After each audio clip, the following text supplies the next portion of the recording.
Hey guys, I'm Naya and welcome back to the channel. For today's video, I decided to just do a short recap of the NAWCQ that just concluded yesterday.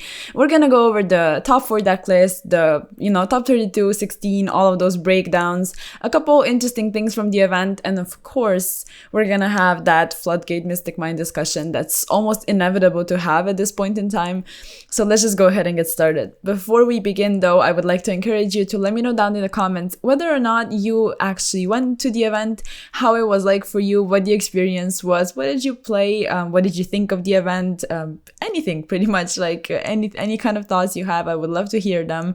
And also make sure to check out all of my social media, including the newly created Patreon if you want, of course. So we're gonna go ahead and get started with the top 32 breakdown. And to start things off, I would like to say how this format is incredibly diverse, as we all know by now, but also how it's really not when you look at how a lot of these decks actually run many engines that are sort of the same. Like you have Punk, you have Adventure, and for the most part, if you go through this wheel through this pie chart over here, you have Phantom Knight, ABC, a Plunder Patrol. A lot of these decks that are sort of in the small slivers up here, they played Adventure. So pretty much at this point in time, yeah, the format is really diverse, but then the discussion comes of whether or not the engine itself, so the adventure stuff, is healthy, and the fact that it's that splashable. Like, is it healthy? Does it just, make decks better, or is that like okay? Is that a good thing for the format, or is the diversity sort of not really there because the engine is the same in every single deck? So I don't know. To be perfectly honest with you, I think the engine itself is like kind of okay, but it probably shouldn't be at that many like numbers. You shouldn't have every single thing at 3. I think it should be limited, but I like that it gives something else to decks, like that it gives that extra power to some decks that might not be able to hang. So I think this diversity is interesting, and just looking at it, you have Sky Striker, like regular adventure synchro, you have Punk, of course, but you have like ABC, Phantom Knights, Plunder, Drytron, which Drytron I think has been like doing so well. It's been able to hang like for the longest time, and Drytron just like, it just never falls off. Like there's always a Drytron player that like manages to do well, or a couple of them. I think Plunder is like, obviously it's a really annoying deck, but it's something to look out for, because like you can do pretty much anything, but then you like get out at one game because of statue, and then they drop the D shifter on you, and it's just like, it's like cool. And then you have Brigade. So I'm a huge fan of Brigade, like Bird Brigade, Rescue Cat stuff. I think it's amazing, and I love seeing it do well. So I think that's really cool. And then looking at like the bigger parts of the chart, you have Punk, you have Branded, Dragon Link, and Sword Soul. So Dragon Link had a very good conversion rate. Like a couple people made it like to the top 16 and so on. But then looking at Branded, like if we're just comparing, let's compare the actual breakdowns when it comes to top 16. So you still have Branded, Dragon Link, and Punk. But overall, I think Branded has been sort of weird because so many people jumped on that hype train and then they just left it in a very swift manner. So it's like, people just, I don't know. I guess they got bored of Branded. I guess the deck just got explored to the point where people just didn't really vibe with it anymore, and also Punk became so overwhelming, and Branded is also like one of those decks where the build needs to be perfect, and if you cannot run hand traps, which in the Allure build you weren't able to, sometimes it's not enough, even if your engine is so strong going second. So then these Punk stuff and like Dragon Link started popping off, and I think it's cool. Like I get that a couple things could be deemed unhealthy. For the most part, that's like Fiber and Red Rose Dragon and stuff like that. But still, like, I'm a huge fan of Dragon Link, so I love seeing it do well, even if it is utilizing some of these engines. But then actually looking at Punk by itself, I think the engine is really nice. Like, I think Punk does a lot, but then everything just goes back to emergency teleport, which is at 3 now. So the actual root of all Evo is like E-Tally, let's be real. But I don't know, I think the entire diversity and how many of these decks are just seeing play is really cool to see, but on the other hand, it's like, it's a pain to prepare against. And then looking at these other decks, I think that's why a lot of these are able to perform, because some of them are very well adapted to the format that we are in right now. And just looking at this top 16 breakdown, like, it's very diverse. And usually when you get to top 16, it's like, I don't know, 3 decks, 4 decks maybe. But yeah, like Marincez was a fan favorite. Like, looking at the deck itself, I think people were really surprised by how well it did, and I think it's amazing to see. Honestly, I love when decks that are so old at this point and like they were just bad kind of get support and start doing well. I think it's awesome to see, honestly. And then looking at the breakdown, like when it comes to top 8 and which decks sort of won and moved on, like you have Dragon Link and Marincez and Punk, and of course you have Sky Striker, which made it to the finals. You have Sword Soul that made it to the finals, and I didn't really touch upon Sword Soul. I will though, but then you have Thunder. So these will be like the top, I guess, couple decks, and that's sort of obvious. But then you have Marincez, which is sort of the underdog over here, and it actually managed to get to top 4, and we're gonna go over the deck list later. But as for Sword Soul, I think Sword Soul is an amazing deck. I think it has been just such a fair deck for the longest time, and I just love seeing it actually get a win. I think it's honestly awesome because it's such a rewarding deck that when you look at it, the lines of play might be sort of basic, like, oh yeah, it's just Sword Soul, it's just 10-year stuff, yeah, it's like special, and then the synchro and it's whatever. But then you actually look at the Sword Soul deck and you maybe play it, and you can see that it's like one of the hardest decks and one of the most rewarding decks, and I love seeing a rewarding deck do well. However, the build is a bit specific, and we are going to touch upon the floodgates as well. Looking at the actual deck list, so we have Marincez, and obviously Marincez has a lot of space for hand traps. So the lineup is Nibiru and Ogre in the main deck, which I think it's cool. It's a smart choice when it comes to the actual huge representation of adventure stuff. And you have Veiler, Ash, which are sort of standard, and you have talents, and you have the Toad package, which I think is amazing. Like, if any deck can run this package, I just automatically think it's cool. And then looking at the side deck, you have the Gozen.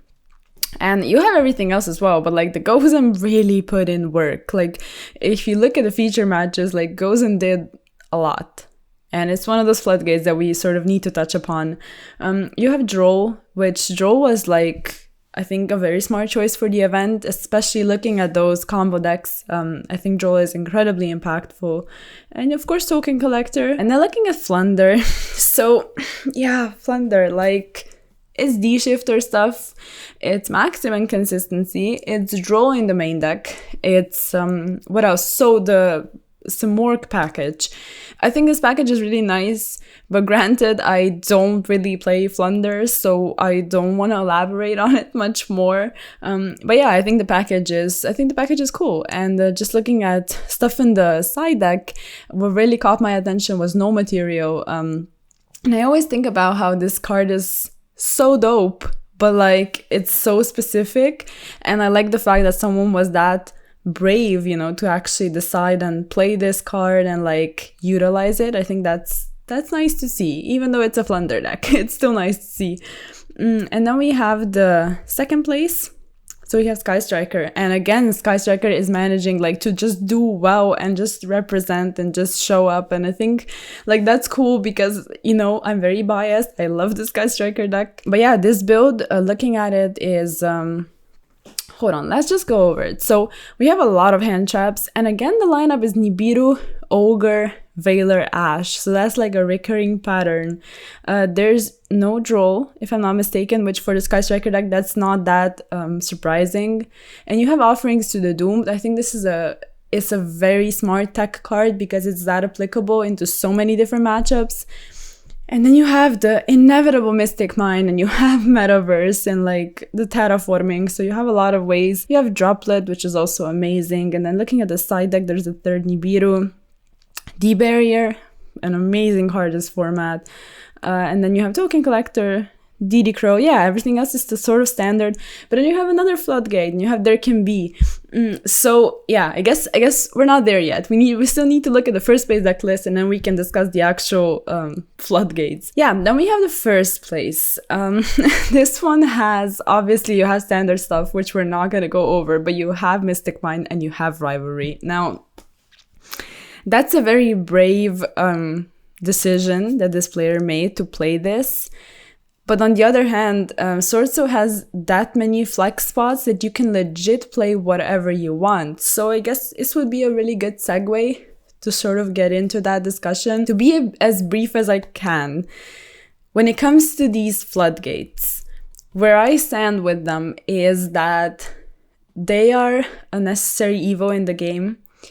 And there's so many of them that either they would have to nuke every single one of them, or none of them, because, you know, you have Rivalry, incredible in Sorso, you have There Can Be for Sky Striker, you have Gozen for Marinces, and all of these decks managed to do well, and it wasn't solely dependent on those floodgates, but they do another thing for the archetype. And then you could argue that just like the adventure package does something for another archetype, a floodgate pushes, you know, a random archetype even further. So I get the aspect of the floodgates being uninteractive, but they are cards in the game. And if an archetype can actually utilize them, I think it's also smart from the player to make the decision, okay, I'm going to this event in particular, I'm going to play those floodgates because those are the matchups I'm expecting. Like, you're not going to be taking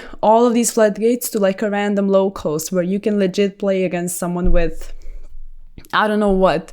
But if you're going to an event that's highly competitive and there are certain matchups that you're going to be expecting, especially an event that actually you need an invite for, I think it's not a bad choice. And you might disagree with me, and if you do, please let me know. And I'm not talking only about Mystic Mine, but when you have these floodgates, like if you're able to actually play them in your deck, something else to take into account is the fact that these floodgates do nothing for your consistency. So at the end of the day, if you're not playing a deck that's consistent enough, you're not really going to have a good time, because not every single time the floodgate is actually going to be able to carry you. You know, we have seen the feature match in which Scarlet Red Dragon Archfiend was like able to beat the Marinces player down without actually using the effect. It was just able to beat them down, even though they had that Gozen on the field, because they just didn't draw into their stuff. And then another point, which I won't spend too much time on, but there is back row removal. And I get that it's not searchable. I get that there's not enough space for 15 side deck cards, which could only be back row removal. I get all of that. But then again, you need to take those floodgates into account. And you're either playing back row removal, maybe a lot of it in the side deck, or some of it in the main deck, or you have inherent outs, which would be like something for the Sorso deck, I guess. You know, you have Heavenly Dragon Circle, you have the trap card. Other decks as well, like they have built-in outs, and if you don't, these are just things you need to take into account. And yet the other thing I wanted to mention, and this is how I'm going to sort of wrap this thing up, is people like to say that, yeah, I don't want to run like back row removal in my main deck because it hinders my consistency, which I get. And then they say, yeah, you're just excited for me having like worse consistency because I will draw worse, because I will draw into back row removal, and then you will just be a random opponent that doesn't run Mystic Mine. Like, I get all of that, but deck building is that important in this game that you need to take a couple things into account. And even if you don't have that max consistency, but you do get like Mystic Mine or something, like, you're still going to be grateful that you have that out. So I guess this would be the last thing I wanted to mention when it comes to this. And I would really love to hear your thoughts. Like, I love to have discussions with you, even if we disagree, which a lot of times we do. But yeah, this is what I think. And then the last thing, just a bonus thing, I guess, in the duel, which was very dope. Like, I think, you know, I enjoyed it a lot. In the duel of Jaden and Aster, or their voice actors, and then the players actually played the cards, the DPE was seen to sort of, I guess, be Starlight. People were sort of discussing this. And if that's the case, I think it's really cool. Like, it looks really nice, and it might be dropping in one of the future sets, which would be Power of the Elements, or maybe the Battles of Legend, the next Battles of Legend.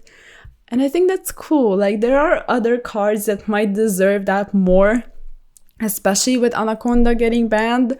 But it might even mean that Fusion Destiny is coming to 3 on the next ban list, which I'm not saying it is. I'm not saying it's a prediction, but it might mean that. So yeah, I think the foiling looks really dope. If that's actually the case, if that's actually a Starlight Rare DP, I think that's really nice. So with this, I'll wrap this video up.